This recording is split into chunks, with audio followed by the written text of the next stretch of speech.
Hey, Allie. Hey, Seth. So today we have Mandie Ledkins. She is running for state senate in the great state of Alabama, my home state. So Hell she is the yeah. first politician that I get to talk to and we get to talk to here in the home state of Yay! Alabama. She is So running for exciting. District 14.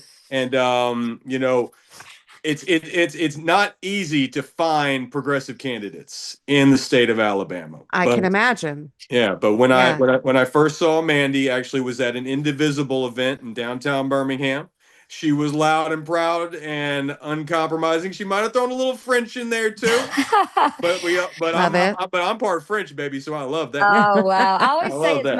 I always say excuse my mother's language because and I told her that the other day and she was like, "Oh my gosh." I said, "But it's true. I grew up in a very like liberal, outgoing, like outspoken household.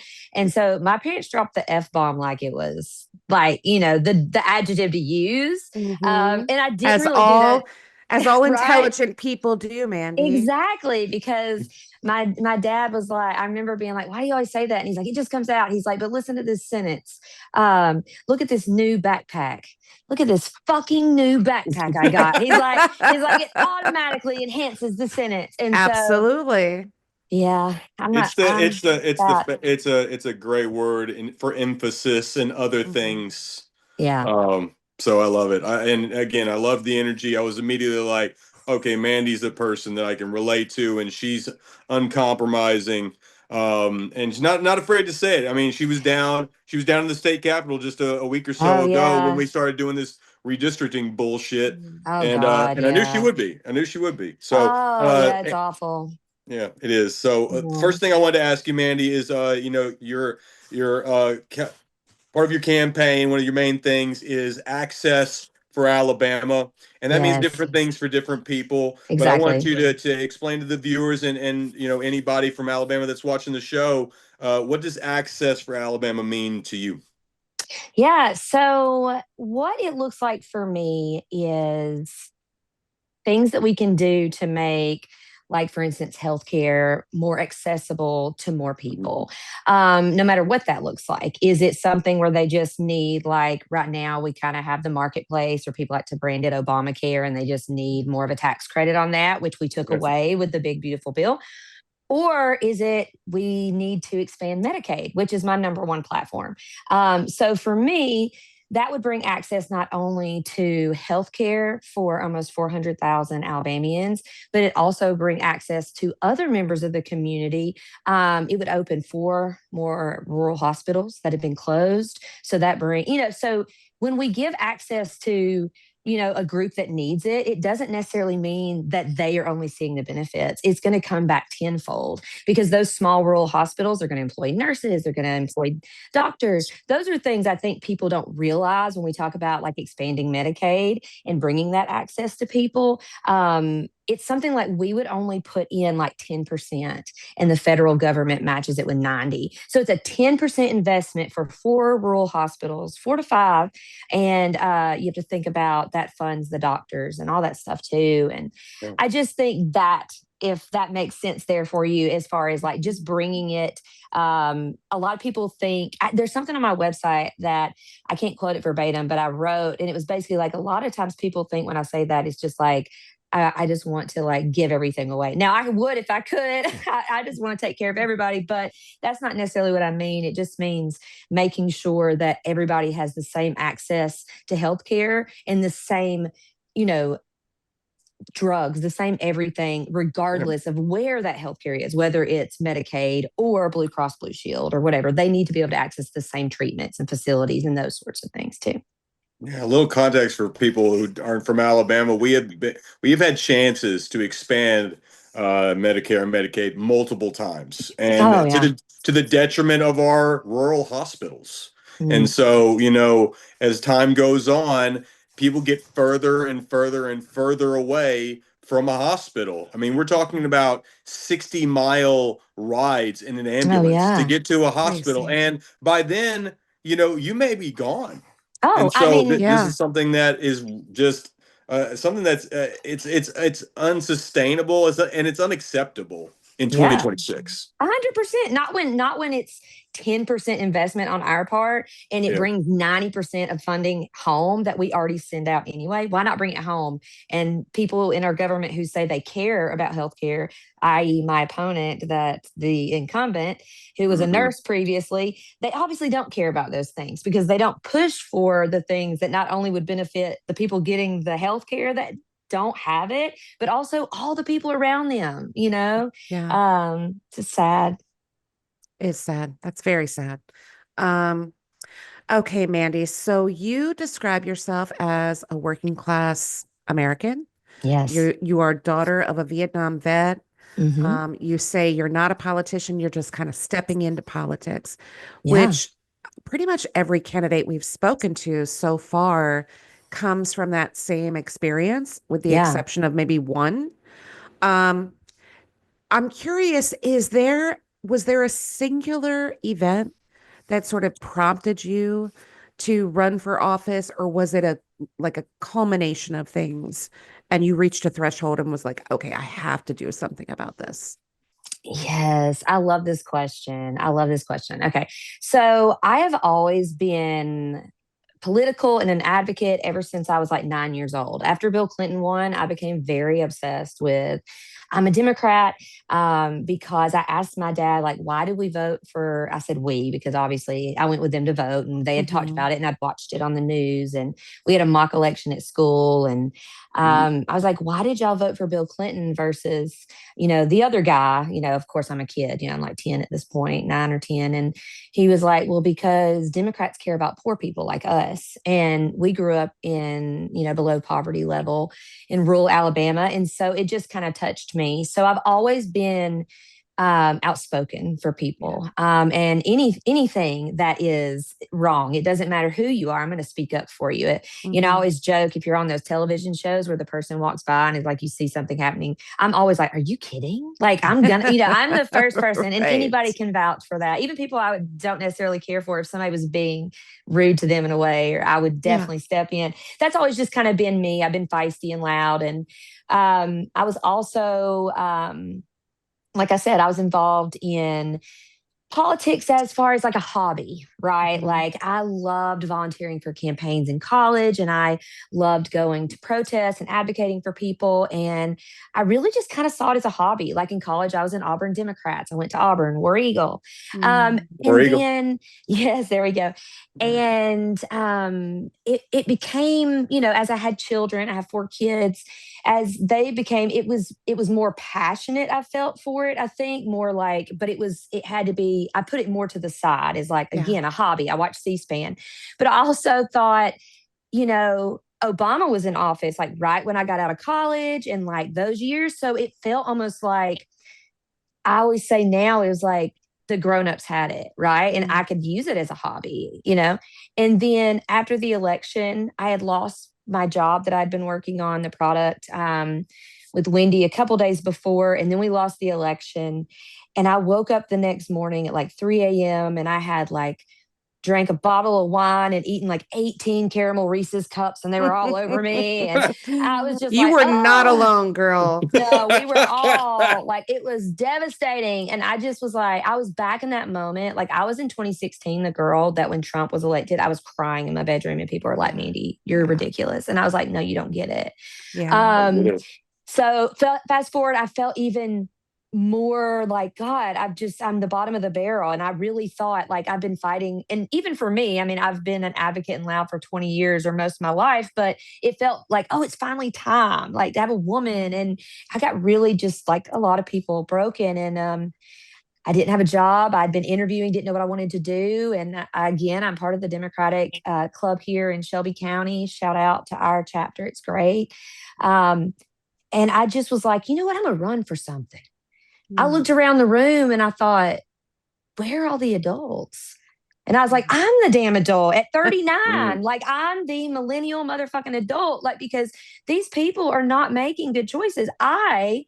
Again, as somebody who's been very passionate and involved and very, smart, I feel like, self-proclaimed. But Mhm. when it comes to politics and very aware, um, I was like, I can do so much better than any of them could. And I was just like, they need people like me there. And so from that moment, I was like, I'm the adult in the room. And then things just started to fall into place that just were like little things along the way that just were like, bing, bing, bing, bing. This is Like it. little guideposts letting you know this is your Yes. path. Yes. Yeah. And I spoke to UAB, to their Democratic club, the college students, and recently, and I told them, I said, look, I said, this same passion you have right now at 22, I had that too. And like when I'm campaigning for Obama and stuff.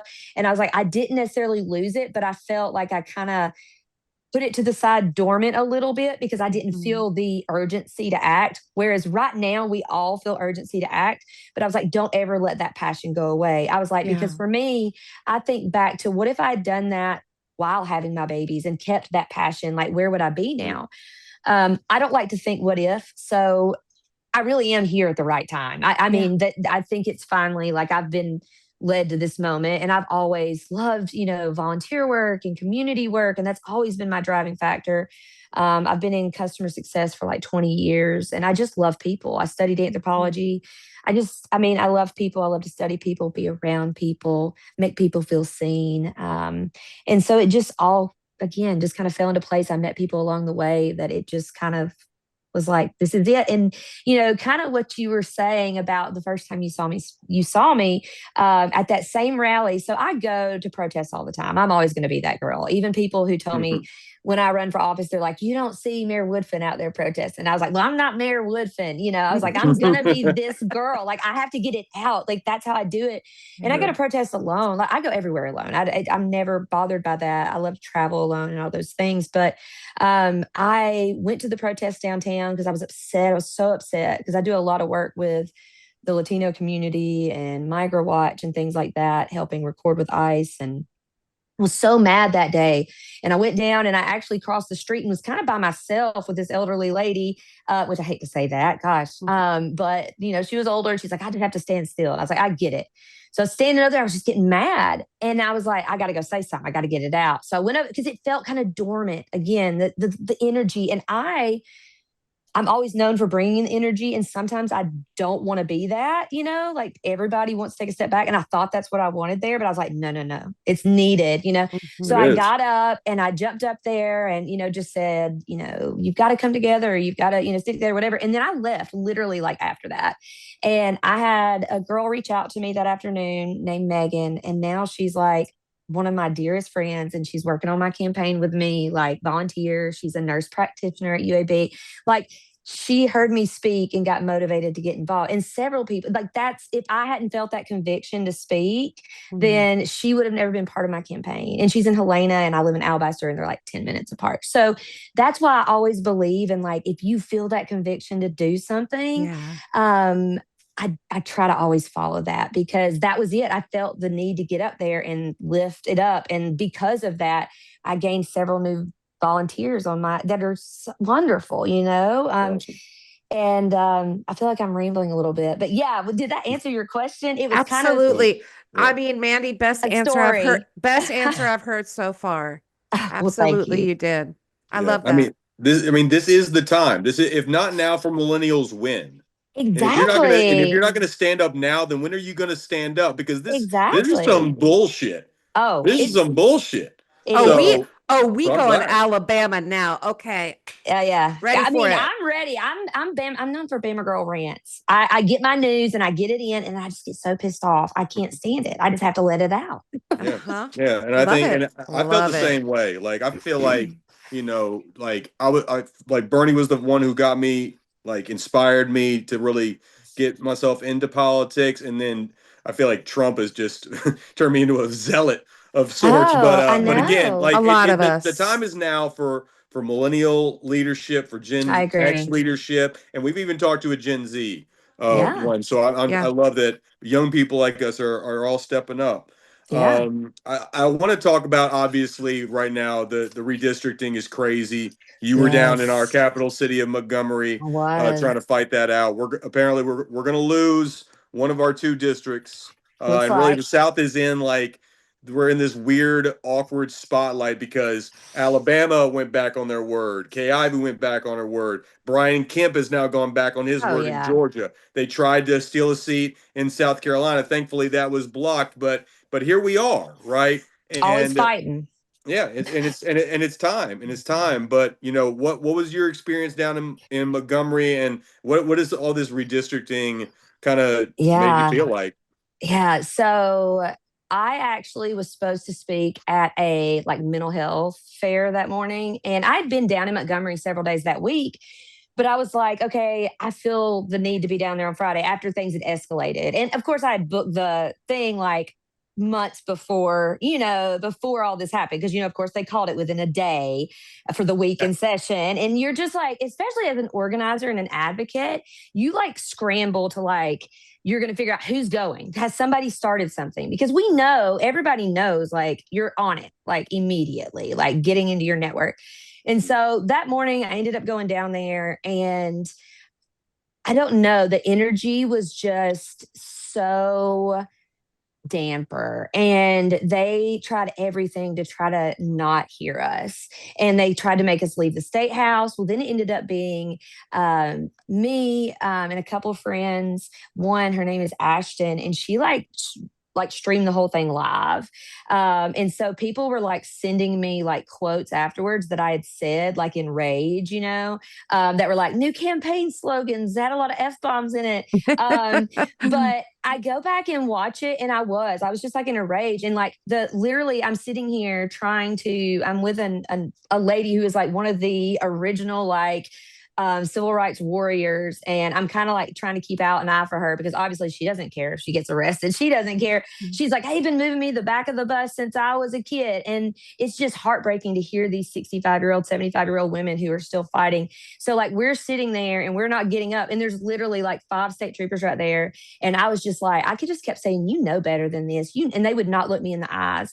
And AL.com actually ran a photo of me. And I'm like, the intensity is crazy. And I'm like, and the caption was Mandie Ledkins scolding state troopers at the state house. And I was like, what? yeah. And I was Yeah. like, I mean, that should just be your like campaign photo, slogan, everything. yeah, Slap that it on the was. website. Yeah, no, we bought you can go on L.com and like buy it to print it, make it better Oh quality. And yeah. my friend Nice. did. I mean, because at one point, again, like, because I had friends who were like watching it all live, and they were like, oh my God, are you okay? Because I'm sitting there and like some of the reps are like recording me live. And I go back and watch it, and I'm like, oh, I didn't remember. And they were like, no, it's great. And they would come up on the floor like and say, I heard your specific voice down there when I was speaking, and so there's just something that I felt I needed to be there again. And it was a lot of emotions. They wouldn't let us out for a little while. They wouldn't let a child go to the restroom because her mother was inside. And if you left, you couldn't get back in. And like the people they were with.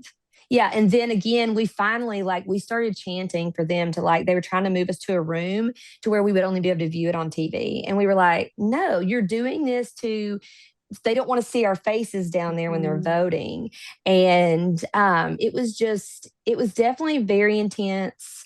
The day after, I definitely slept in the hammock and took a nap, but I think whatever I felt that day, this Saturday, we're doing a huge event, and they're saying it's going to be one of the biggest gatherings since like George Floyd. Wow. Like they're projecting like the Capitol today at State House, they started like blocking off, like barricading, like they're thinking like 10,000 people so far.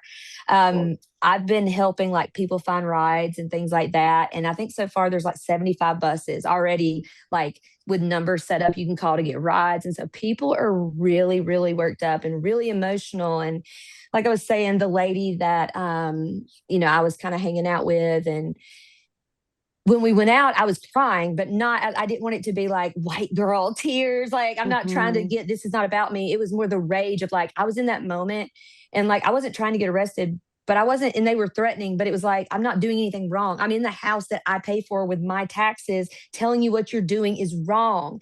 Yeah. And, as we're chanting, like, let us in, and they finally let us in and let us watch. And I'm recording the video, and I'm like, this is democracy, with literally 6 state troopers around me and like 4 other women like watching it. And I'm just like, I can't believe we're here. And I can't believe these women are consoling me. Like, I was crying afterwards, and she hugged me. It's going to be all right, baby. We know your heart. It's going to be, I've been here before. No, this should not but oh my goodness, Black people, in Alabama have just been stepped on and chewed up and Yeah. hurt, for so long that they're used to it, and that is not okay. It's kind of like I say, I have a lot of people in the trans community that are good friends of mine, and they're some of the most amazing people you ever meet because they've been hurt so badly that they never want anybody else to feel hurt, right? Yeah. And that's how I felt about my friend that day when we were at the Capitol. But it's all of these people that, like, you could feel all the emotions. There's people who are like, I feel like in their like early 20s that this is like a start of a fight for them. So they're just like it's almost like the stages of grief when you're, something's going on politically sometimes, Yeah. right? Like you mourn it. It was kind of like after the loss in 24, you have your grief stage, your mad stage, and I feel like that's how it is with advocacy work sometimes, because it's so draining, Yeah. And so we're gearing up for a big weekend this weekend. So I hope y'all, if you see anything, share it for us, because Yeah, just for need sure. people there, That's exciting. Really exciting. So, Mandie, you're a mother of 4. I I'm a mother am. of 2. My girls are grown.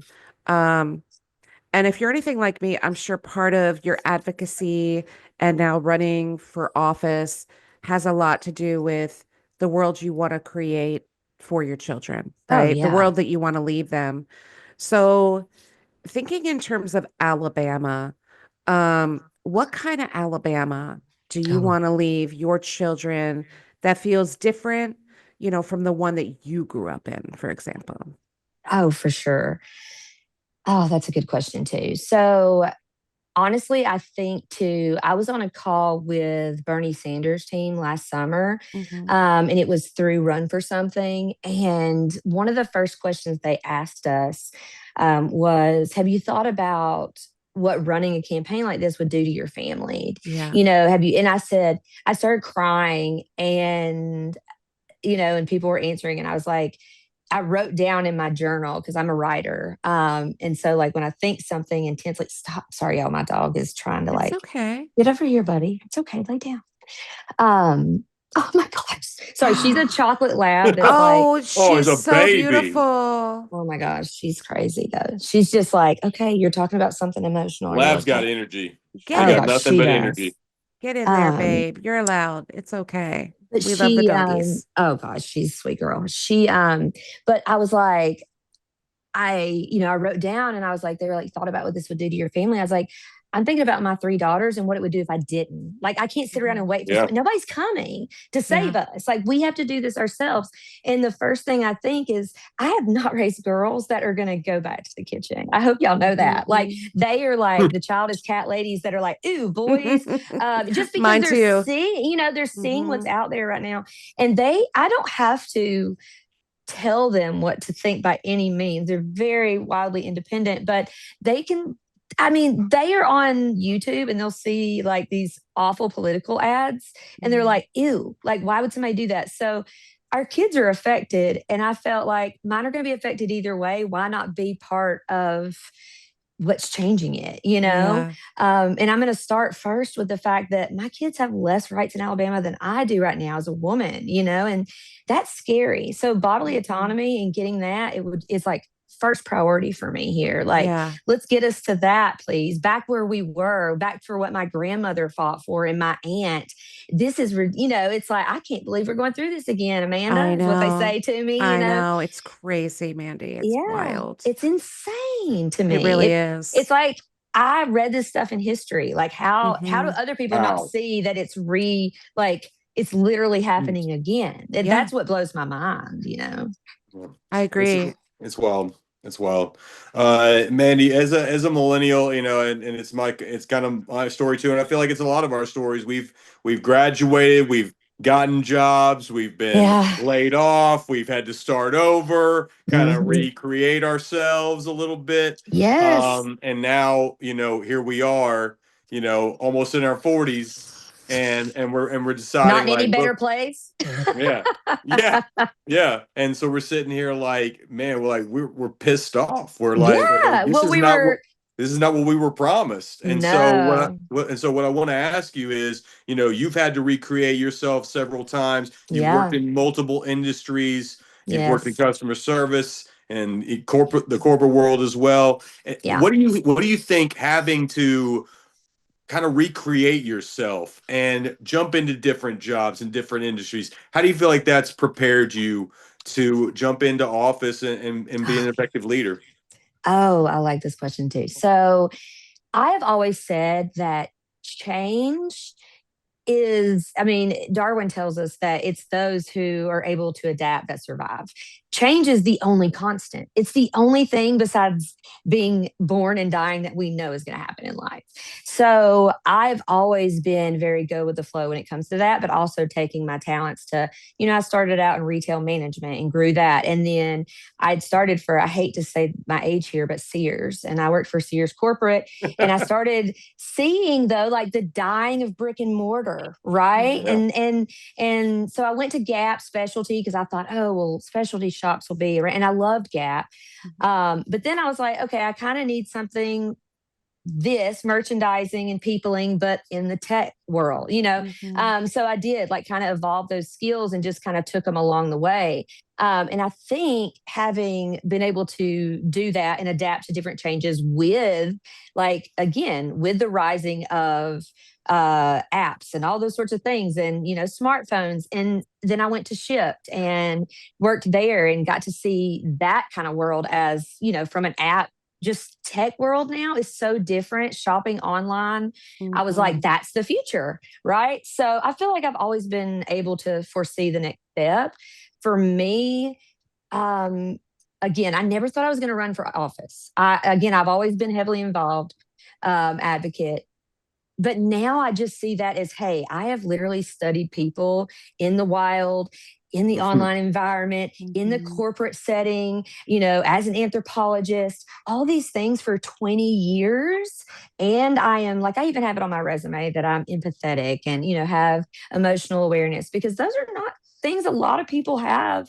Those soft skills, I mean, Yeah. hard to come by, especially with younger generations that are Yes. doing this their entire Because lives. of that. Yes. Yeah. And so I've just, I always said that one of my greatest skills in customer success and working with teams, whether it was me managing a team of 100 people or me talking to people all over the United States as, corporate manager at Shipt, talking to the, the maddest customers or, the biggest issues or whatever.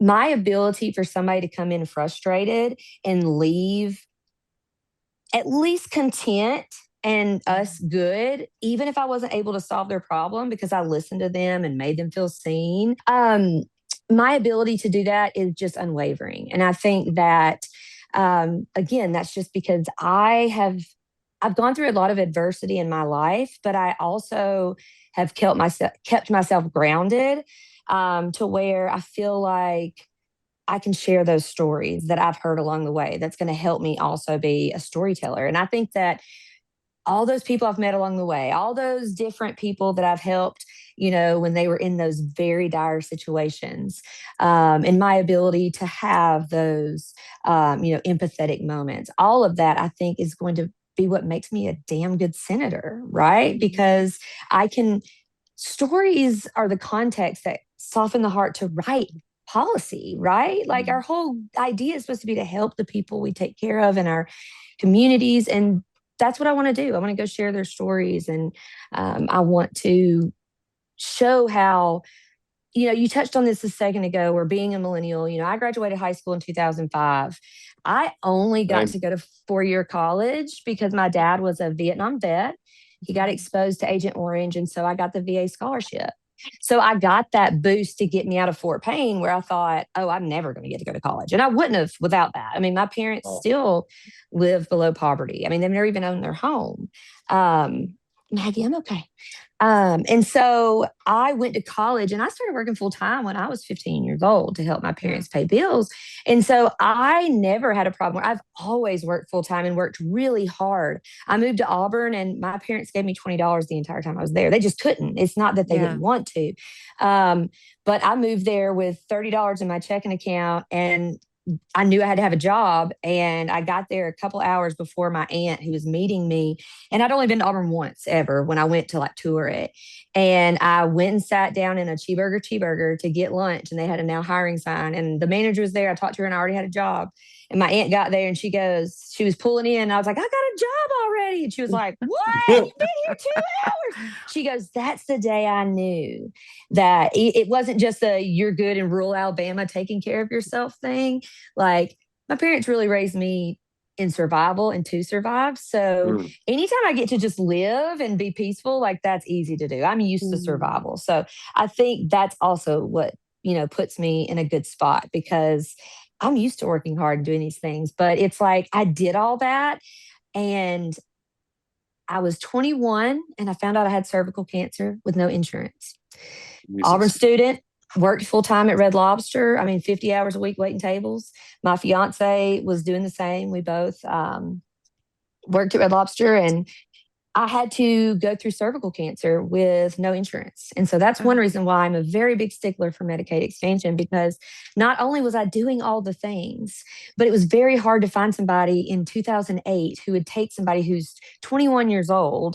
And the only person I could find wanted to do a full hysterectomy, and I was 20, and all I ever wanted was kids, and I didn't have resources. I didn't have anything. And so I didn't, and in that moment, I was in survival. I didn't realize how awful it was.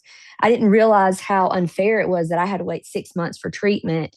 Sure. And, where the girl who was in the sorority next to me in my classes doing the same exact things, but not working and doing all the things I was, which I'm not saying I'm more deserving, but I'm saying I was doing all the things they told me to do. Right. Working hard, trying not to have debt after college, trying to graduate in those 8 semesters, because it's hard to graduate in 8 semesters. And I was on the dean's list my last 2 years, taking 18 hours a semester while having cervical cancer. And I didn't realize how shitty that was. You don't know better until you have better. I didn't have a washing machine until I was 20 years old, when my first apartment. I didn't realize how miraculous that is to have a washing machine. You could just wear the shirt you want to wear when you want to wear it, And so I tell people that because even I, like, now, if my washing machine goes out, I'm like, oh my God, I got 4 kids. How am I going to survive? But my parents never had one, and they had to go every 3 months and spend hundreds of. So it's like, you don't know better until you have better. But like, I'm still struggling the same fight, like barely, like right after, I guess it was about 10 years ago when I bought my house. I'll never sell this house. I have a 3.5 interest rate, and like, it's just crazy. Like the world is changing. And so millennials like us, like, we've gone through savings when we've lost careers, and I hear people say all the time, Mandie, why couldn't you find a job in Birmingham? They say Birmingham is the hub for now hiring college students. I said, yeah, because they want to pay $40,000 a year, and I have 20 years experience. And so that's why these college kids are taking it, because not saying they can't even really survive on that. But with roommates or with parents, they can. But they were offering me that when I was interviewing after I was trying to decide what I was going to do. And I was like, oh, shit. I was like, I can do my advocacy work full time and run for office and sell art and figure it out for that much, So I feel you on the, like, I'm a millennial who has literally done the shit. Like, I have done it. And I don't want my kids to have to go through that, So it's like, I'm not one of those people that was like, well, I grew up and did it and worked hard. And yeah, I did. But I don't want everybody else to have to struggle just because I did in things. And there are people who have it. My dad always would say, there's people who have it worse. Oh, there always is somebody who has it worse. But I think that's why a lot of my life, I didn't realize how bad it was. And that's why, like, a lot of people in Alabama in poverty, they don't know any better. They've never had better. They've never seen much better. So, like, it's a shame what our politicians are doing to people, because they think, oh, if I have an extra $20 after payday and paying my bills, I can go to the movies. I'm living it up, and it shouldn't be that way, and then one medical incident, takes their house away, or sorry, rambling a little bit. No. I mean, it's an incredible story. Yeah, it really is. Really is. Okay, so Mandie, before we get to, like, our call to action, let's talk about, we are recording this. Today is Thursday, May 14th. Yes. You have a primary on Tuesday, May 19th. Talk to me about the incumbent, who you're challenging to replace, who else is running alongside of you. Kind of give me the landscape of what you're facing right now.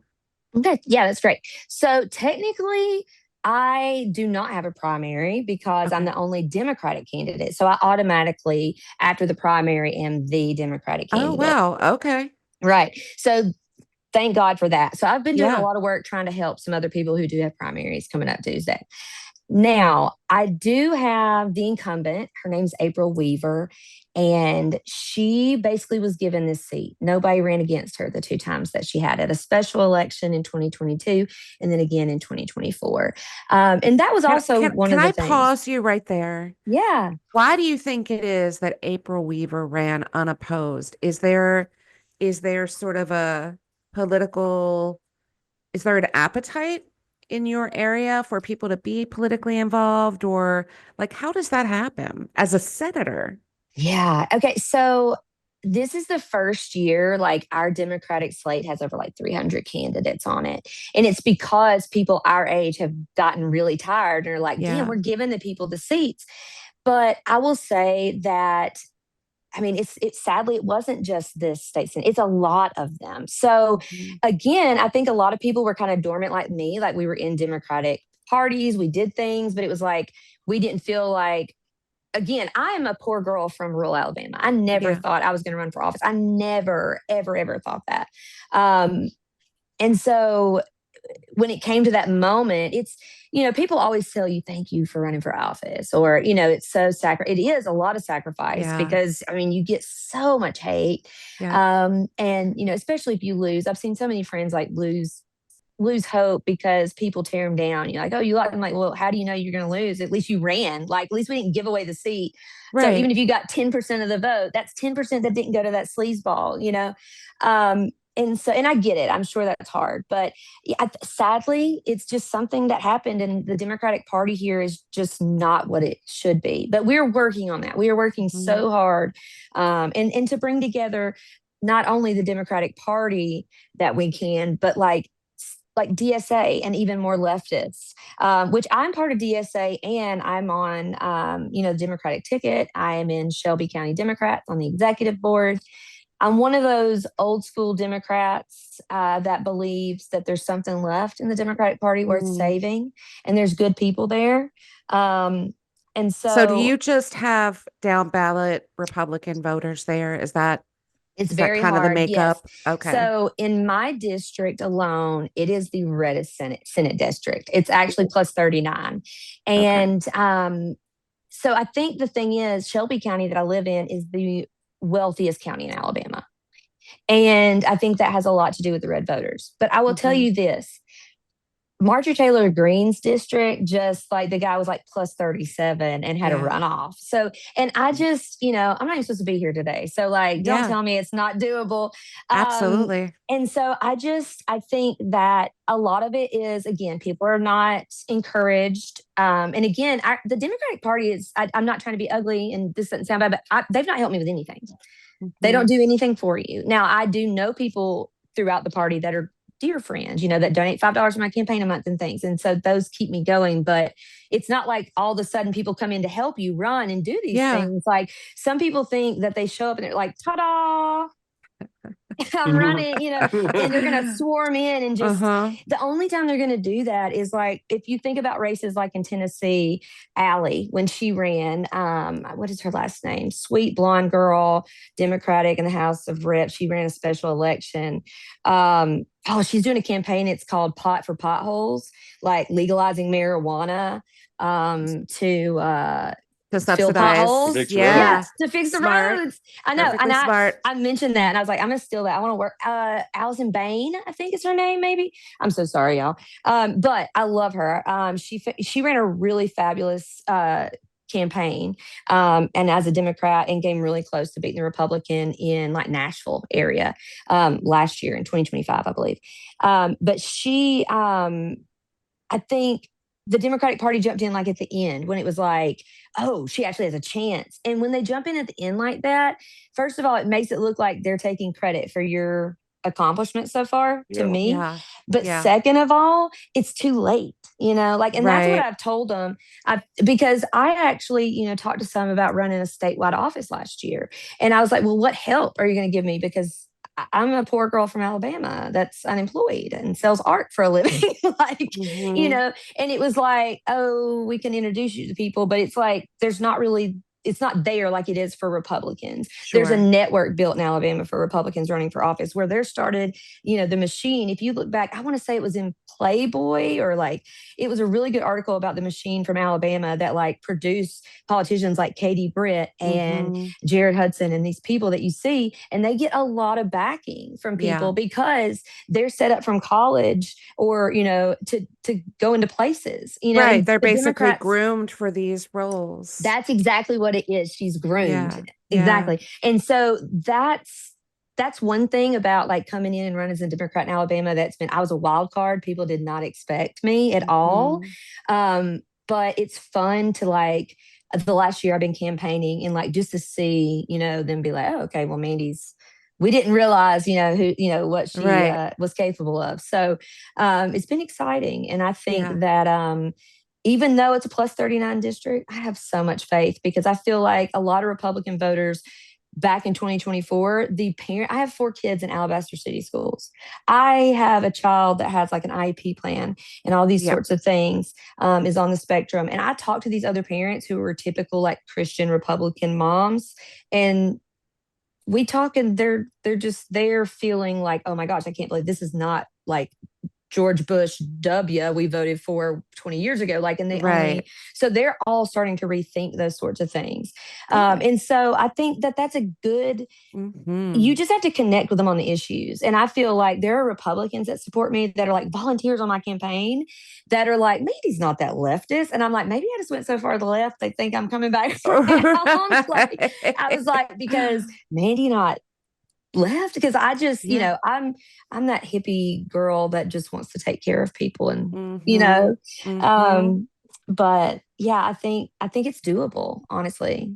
I hope so. I mean, you've convinced me, Oh, and I'm up here in the north, but I think you have the power just based on this conversation to manifest just about anything you want. Um, I hope so so. yeah, me too. Me too, Mandy. So Seth, do you want to handle the final question of Of the course. interview with Of course. Mandy? The question, the magic question, the question we ask everybody that comes on the show. Yeah, absolutely. So, Mandy, being a progressive platform that we are, we want to make sure that you don't take any foreign interest money, you don't take any super PAC money, grassroots progressive. And is that your platform? That is my platform. No PAC Wonderful. money, no money from Israel, nothing like that. Wonderful. The only PAC money I would take is if it was something for like women's reproductive health or Yeah, something yeah, that would be helpful in reaching more voters that are progressive. yeah. Because I think trying to meet people constantly in the middle is why we're where we're at. Hmm. So I do need people that are over on this side.